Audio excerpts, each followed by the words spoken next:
It started with their renovations. Seems someone or something didn't like their taste. We would close at the end of the night. You know, we'd get in the next day and there's paintbrushes missing or rollers missing or...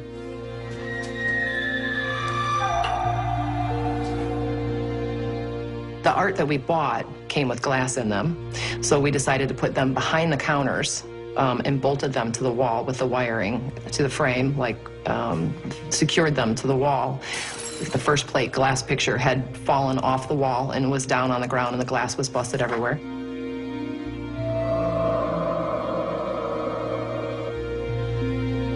We just chalked it up as not being hung properly. The next day when the second one was down, we knew that something else was going on. And then it was the last picture that had glass in it, had come down and was broken. We put it up right. There's no reason why it should have just fallen off the wall. Soon after opening, Mandy and Eric noticed signs of an unexpected visitor. When we opened for business, and the first thing that we noticed is that there were large male bare footprints on top of our display cases that are 3.5 feet off of the ground.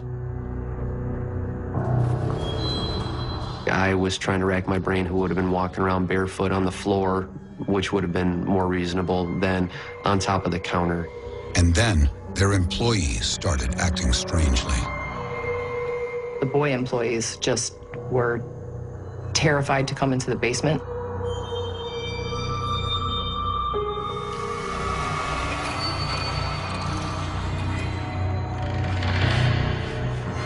We have supplies down here that I'd have to send them downstairs in the basement to get, and they would fight over, no, you go, no, you go, I'm not going into the basement. The basement is super old and creepy. There's a certain area where the concrete is dirt, and it was either dug up or never filled in.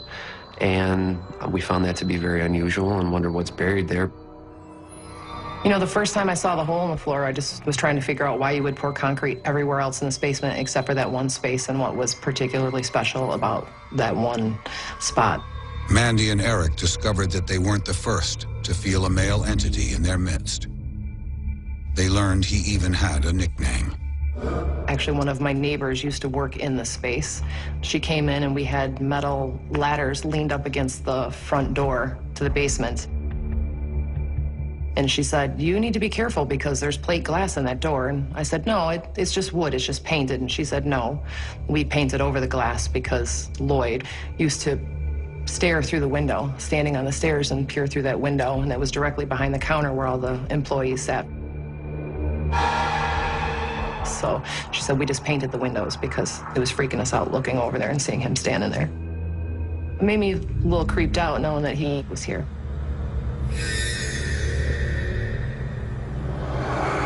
To me, it was very obvious that he likes women quite a bit. Even with myself, he would stand behind me and breathe.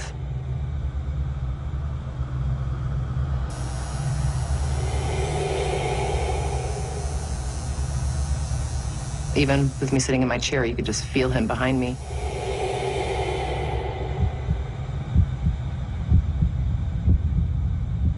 But there were multiple times where customers, female customers, would be across the room looking through the tattoo flash racks, and there's no one behind them, and you could watch them go. You know, and I'd say, are you okay? And they're like, was there someone just standing behind me? And I'm like, no.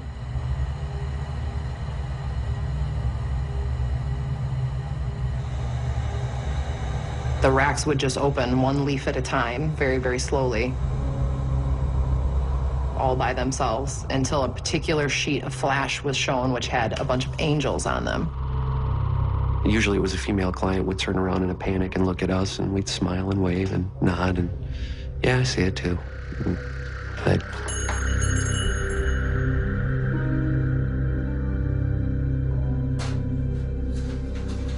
after a while, it got to be a little bit much, so we put in cameras. One day, our employees called us and said, what the hell happened here last night? And he said there's a sign ripped off the wall, one of the pictures is down off the wall, and the plant, which is a very large plant and a very large planter, was tipped completely over. And my husband and I reviewed the security tapes. At about 9:30 in the morning, all at the same time, the sign to the handicap bathroom fell off the wall, ripping off the drywall sheeting with it. Fell off the wall. The picture dropped off of the wall, and the planter just tipped over. There was no one in the studio. Like, our studio was not even open yet. The alarm was still set. The spirit may destroy somebody's belongings or hide them. Mostly it's to get their attention, to let them know they're there, or if they want something and you're not paying attention to them, they're going to get your attention one way or another. Soon, Mandy had other visitors.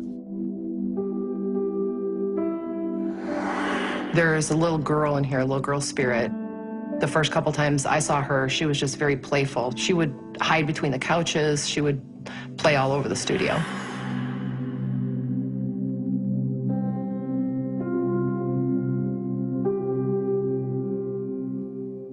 I always have been a believer of paranormal. I've experienced too many things, seen too many things, felt too many things for me to say nothing else is going on. But one of Mandy's visitors wasn't exactly harmless. One day I was taking a nap.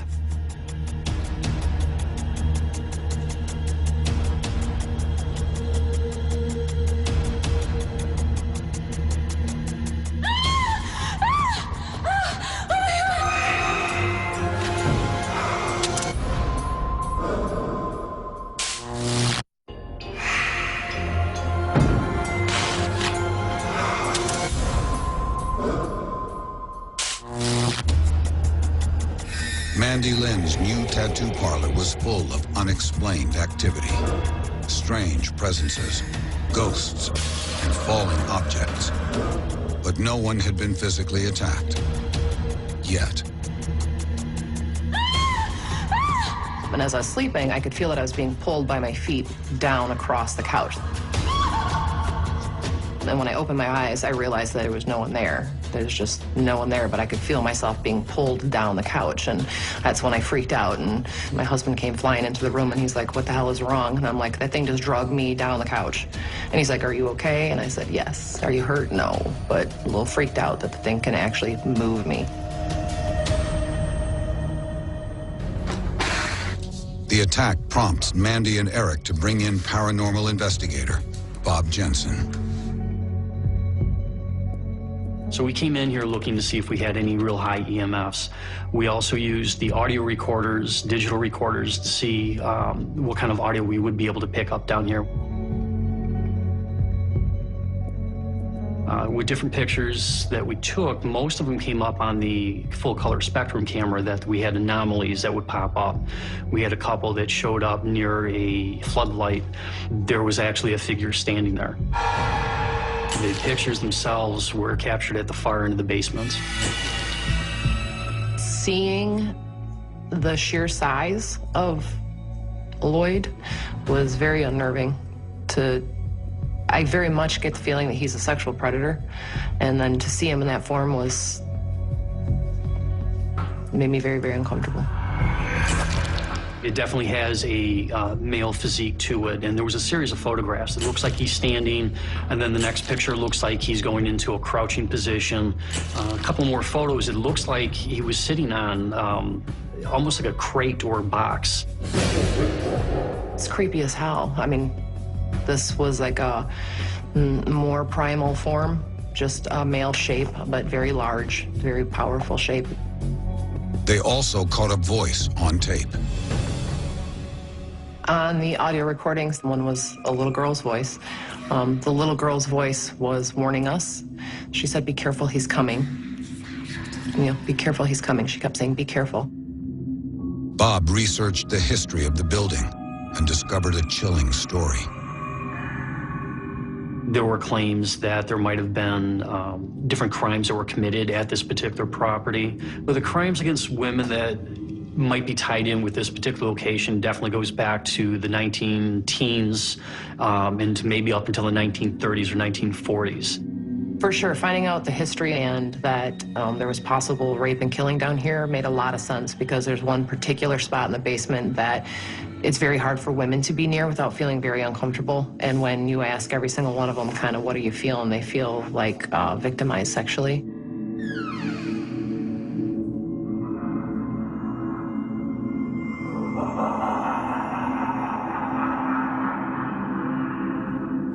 With this building, a lot of these fieldstone, there's also limestone and quartz. And limestone and quartz have been reported to actually hold on to residual hauntings. This is definitely a good catalyst for holding on to and retaining a lot of information that's happened over numerous decades. With minerals such as quartz and limestone, things like that, I'm not sure if it's an attraction for spirits, but they can use the energies from those things. It can also trap energy as well. So if a foundation is built upon these things, it could fuel more paranormal activity. Mandy and Eric don't need any more convincing and quickly take action. After the investigation, we asked a couple of our friends who are spiritual healers and work with energy to come into the space and help us try and clear out the energy that was here.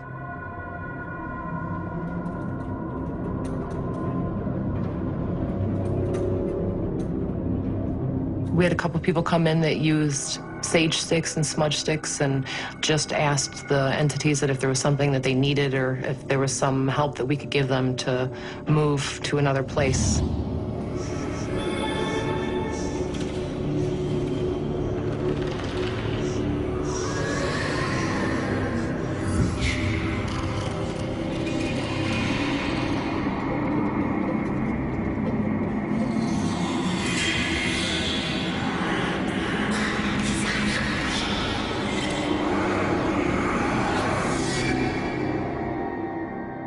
Whatever they did seemed to work. I don't think the little girl was here any longer at all. I think Lloyd hung out a little longer. It took him a little longer to move on. I find it very important that we had the space cleansed and the spirits cleared, because I don't know if I would have been comfortable staying or any of the other employees would have been comfortable staying much longer.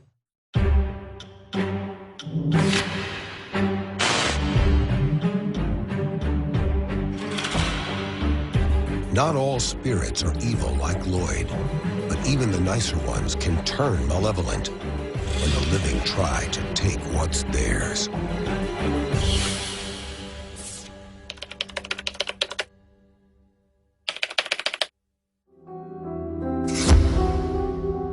Story number 18, featuring Tammy, take 1. We bought the house in 2003.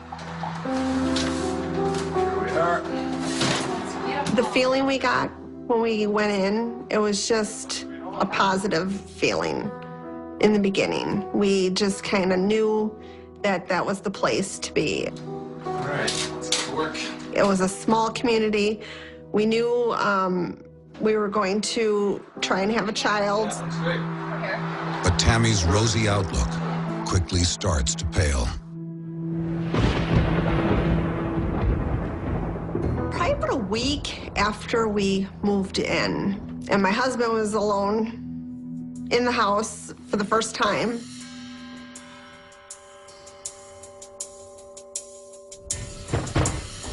He said that he heard a banging on the wall coming closer and closer. Hello?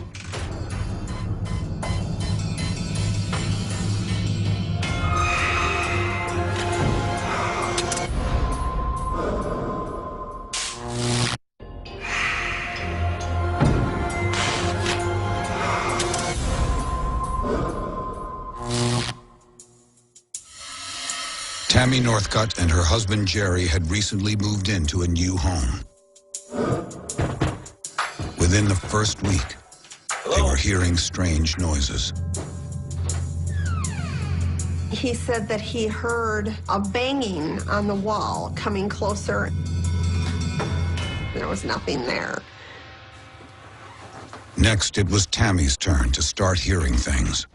In the middle of the night, I got up because I heard arguing, and I didn't know where it was coming from.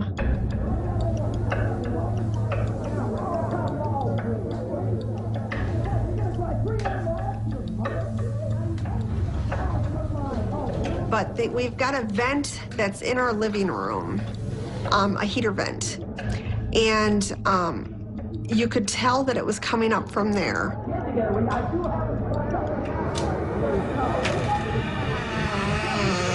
We would go down in the basement to find out what was going on. We could never see anything. It was just constantly just there, you know, but there was nothing, you couldn't see anything, but you could hear it. The objective for spirits making themselves known could be a number of things. It could be they have a message they want to pass on. Others don't know they're passed on, so they're trying to interact. They're trying to be a part of the living world. The couple suffered in silence until help arrived, by pure chance. There was a shop, downtown Janesville. We met the couple. We were talking about the house, and they overheard us talking. And they said, we can help. They said that they could come bless the house.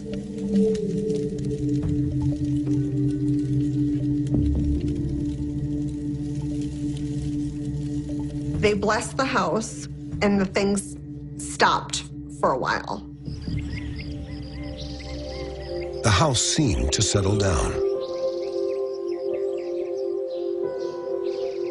18 months later, Tammy and Jerry had their first child, Connor.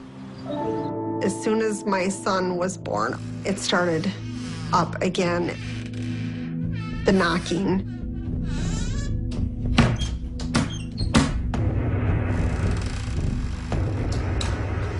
The cabinet doors in the kitchen, you can hear open and close. And, well, the basement door started opening and closing. My son's door was opening and closing. It started to kick up again. These mysterious events continued until after Connor's second birthday. Then they turned more sinister. Connor started seeing something on his bed that he referred to as Mr. Raider. He would tell me that I needed to get Mr. Raider off the bed. I would look, I could not see anything. And then another unwelcome guest paid a visit.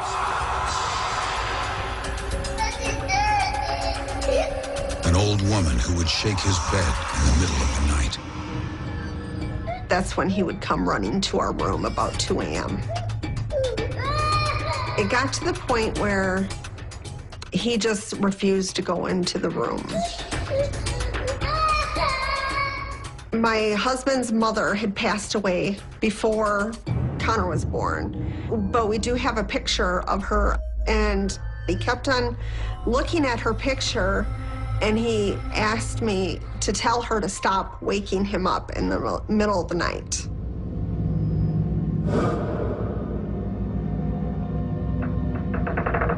Soon after that, Tammy had a terrifying moment. I heard the door close, and Connor was in the room. Connor? And I was frantic. Connor? Hey! I didn't know what to do. I couldn't get the door open, and my son was in there, and I had to get to him. And I was actually going to call the fire department to have them come remove the door. I was so scared. And the door clicked, and I reached and I turned the knob, and it opened, and I was able to get him out. After that, we took the handle off the door so it could no longer latch. Tammy and her husband were at a breaking point. They reached out for help a second time. I've been investigating since the 90s, about 1997. They were scared. They really were.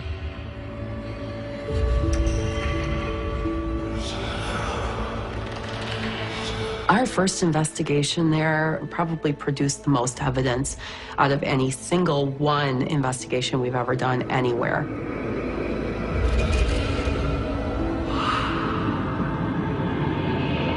Throughout the night, we had what we call Class C EVPs, electronic voice phenomenon.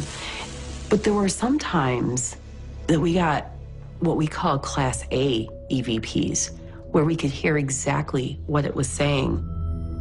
Come get us. Stop saying that. Get out. Get out. Come get us. Stop saying that. We had something we thought growled at us. And all of a sudden, we hear, "Row, row." Our first impression was that we were dealing with something very negative. This thing is saying, I'm the boss here. A few days later, the entity reveals a violent side. I felt somebody choke me. There was pressure on my neck.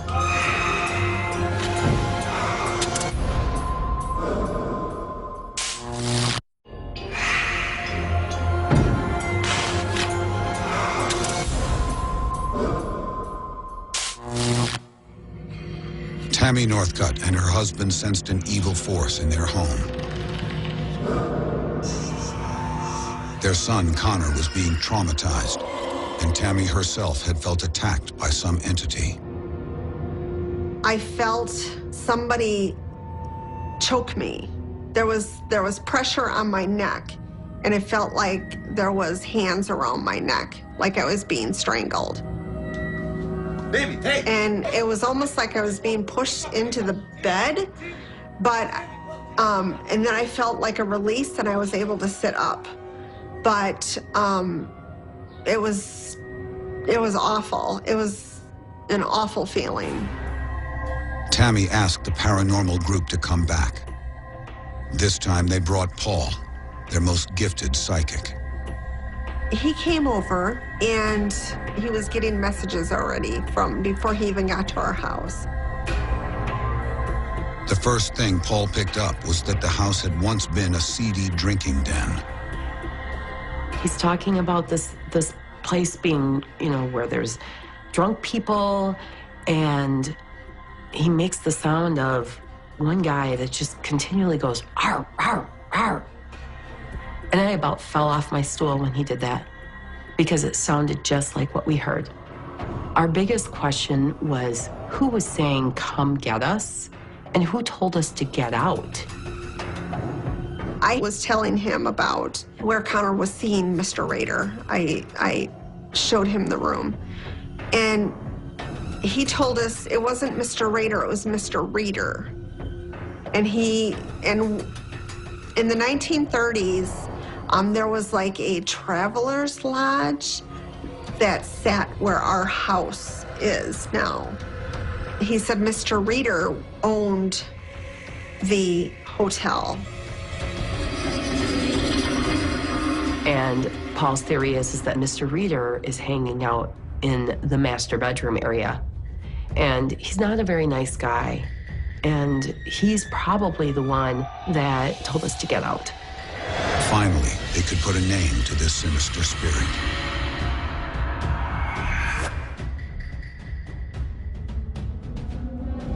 He started talking to Mr. Reader.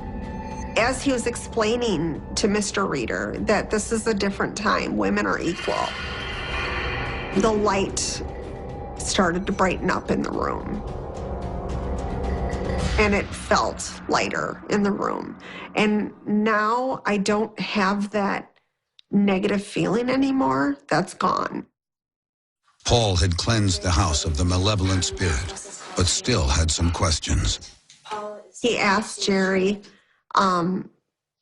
what the name Dell meant. And he said, well, it's Della, that was my mom. She had passed away. And And that's who is following Connor around. The female spirit who had been waking Connor, Tammy's mother-in-law, wasn't trying to frighten him. She was trying to protect him. It was her voice that Tammy heard among the arguing in the basement. I actually kind of felt a little comforted, knowing that she was looking out for him. Every once in a while, you'll still hear the door slamming in the back and the heavy footsteps going down the stairs.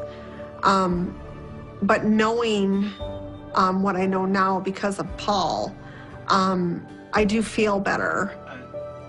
And kind of knowing that I'm not going to get harmed, I'm not going to get hurt, I think makes me feel more comfortable.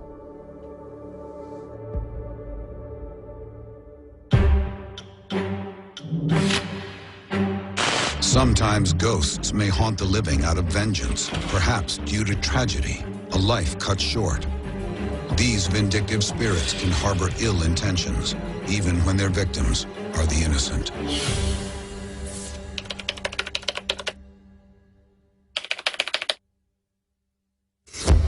Paranormal Survivor 2, Michael's Haunted Apartment, story number 4, take 1.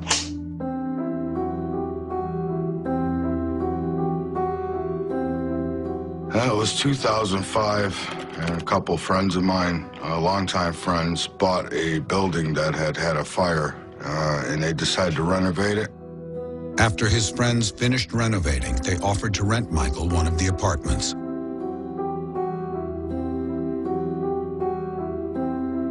When I moved in, it felt cozy. It was a comfortable little place. I thought something I could live in for a while. My father's happy.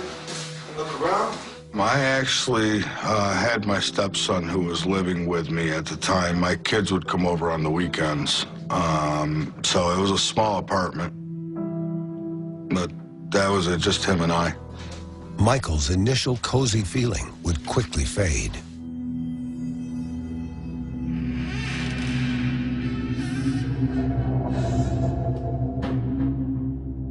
The strangeness in this apartment started about 3 days in.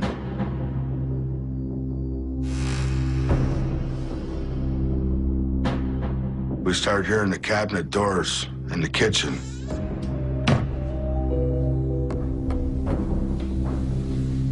And like someone was opening them just enough so they'd tap, tap, tap.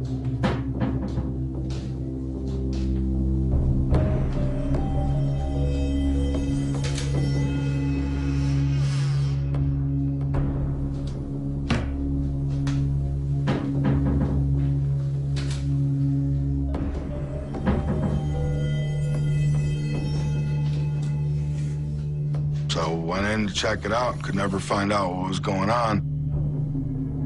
I had an exterminator come, and because I thought maybe there was mice or something, but there wasn't.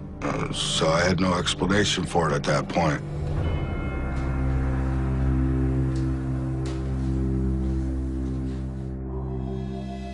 It was shortly after that, other things started to happen.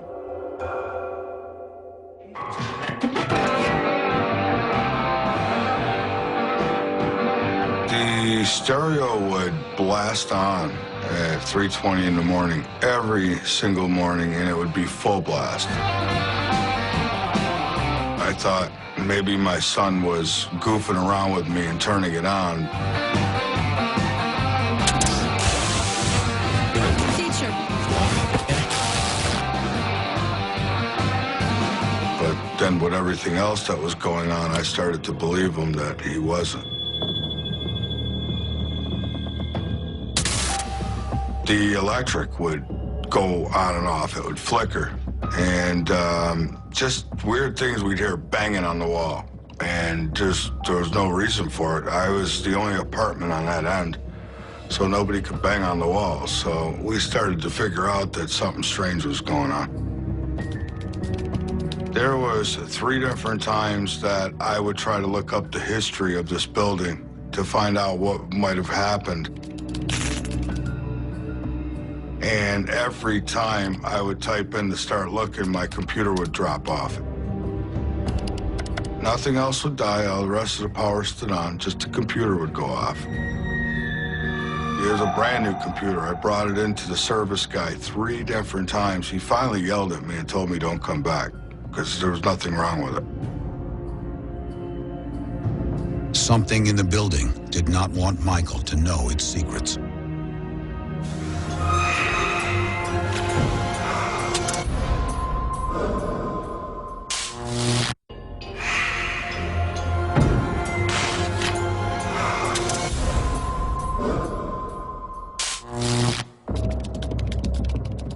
Michael Vara was having strange experiences after moving into a building that had been renovated due to a fire. At first, I didn't make any connection to the fire at all. I thought our minds were playing with us. So I thought that, we were missing something, that, at some point we were going to say, that's what it was, and laugh about it.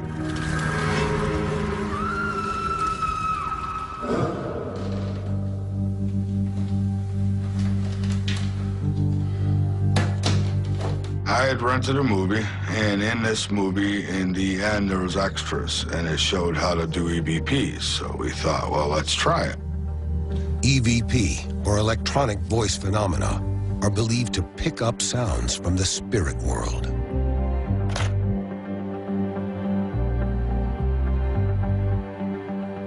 One night after recording, and we picked something up. Nope. Have anyone been listening? Here we go.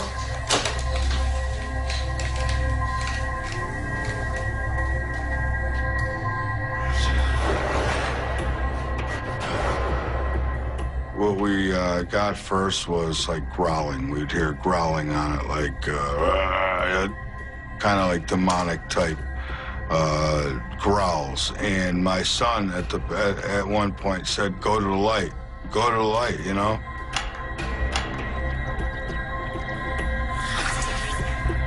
Get away from the light. You could hear like a man's voice, a demonic type man's voice. I started picking and poking and trying to make them mad. And I said, "Oh, I'm gonna have a cigarette." I had said, "Do you want a cigarette?" I said, "You can't have any, you're dead." And when we played the tape back, this little girl on the tape said, "So who cares?" And it was as clear as day. So who cares? And I'm thinking, a little girl on the other side that don't care? This is dangerous.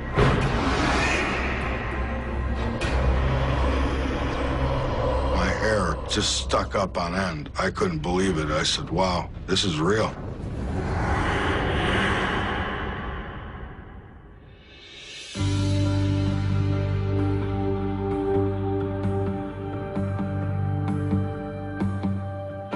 I invited a woman over to watch a movie, have some dinner with me one night, and I never told her anything because, I wasn't sure exactly what was happening.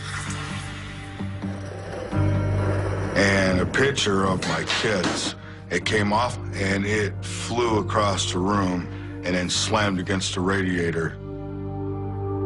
And we kind of laughed it off and played it off, and I walked her out to her car, and walking her out, I started telling her what's been going on. And, she acted like she was interested, but I think she thought I was crazy.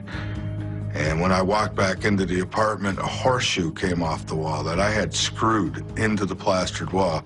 It came off the wall, and it just skinned my head. I mean, just thrown at me, like somebody was, like somebody was angry and just threw it at me.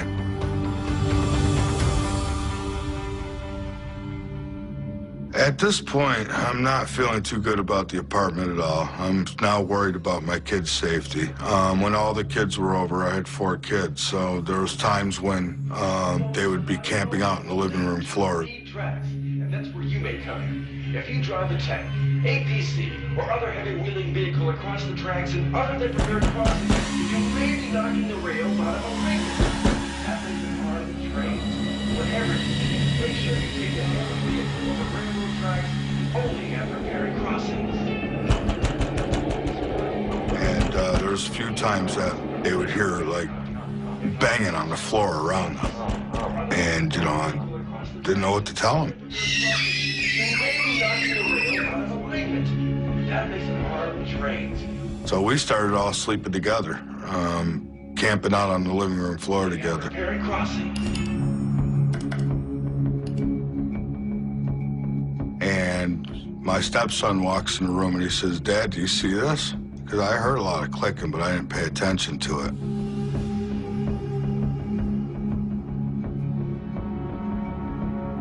I looked up and the mouse on the computer was moving.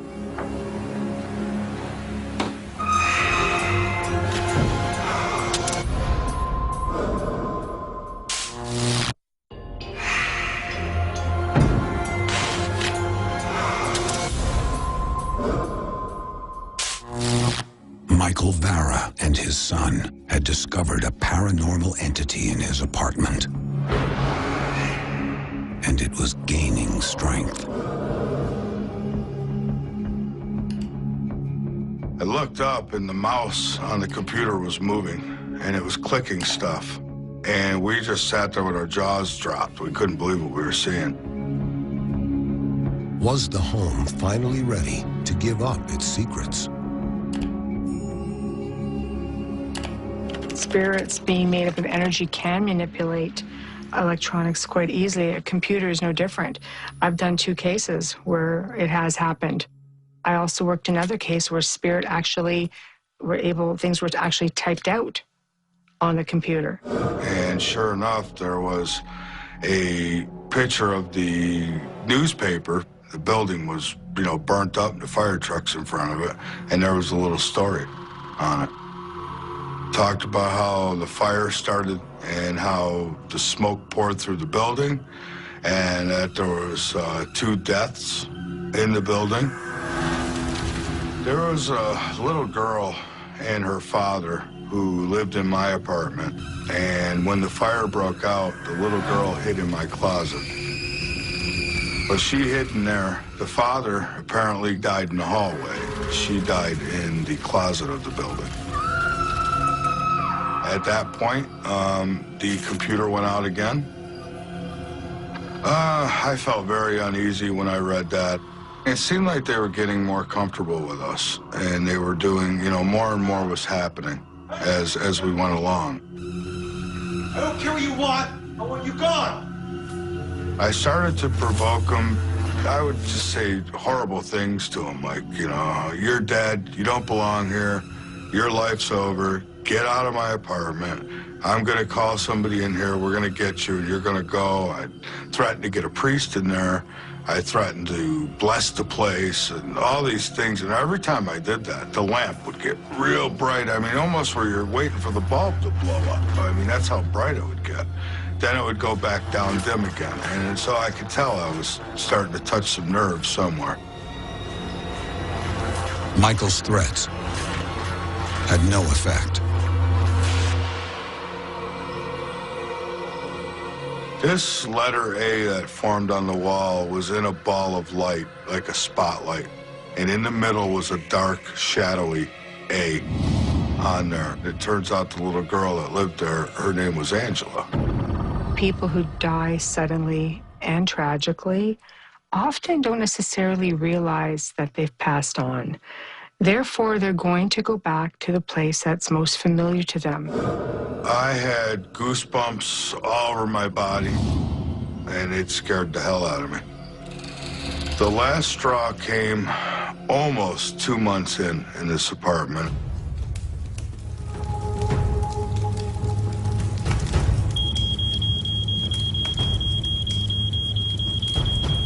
I woke up one morning and I smelled something burning. That's what woke me up, and I noticed it was too bright. I looked and the blinds were gone off the window.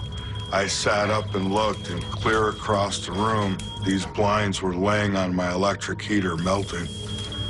And I was the only one home that day. These blinds were screwed into the wall, the wood frame of the window, and you would have to take off caps. You would have to take off 4 screws, and then you would have to lift them off to take them off. And I didn't hear any of that happening while I was sleeping.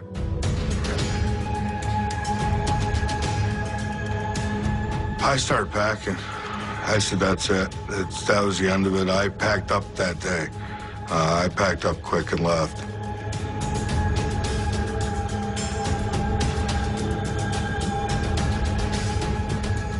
I have no doubt in my mind it was connected, and I think I ticked them off enough where they were willing to bring me with them, because that's obviously they were trying to burn the place down again. I mean, that's sort of, I mean, why else would you put plastic on a heater?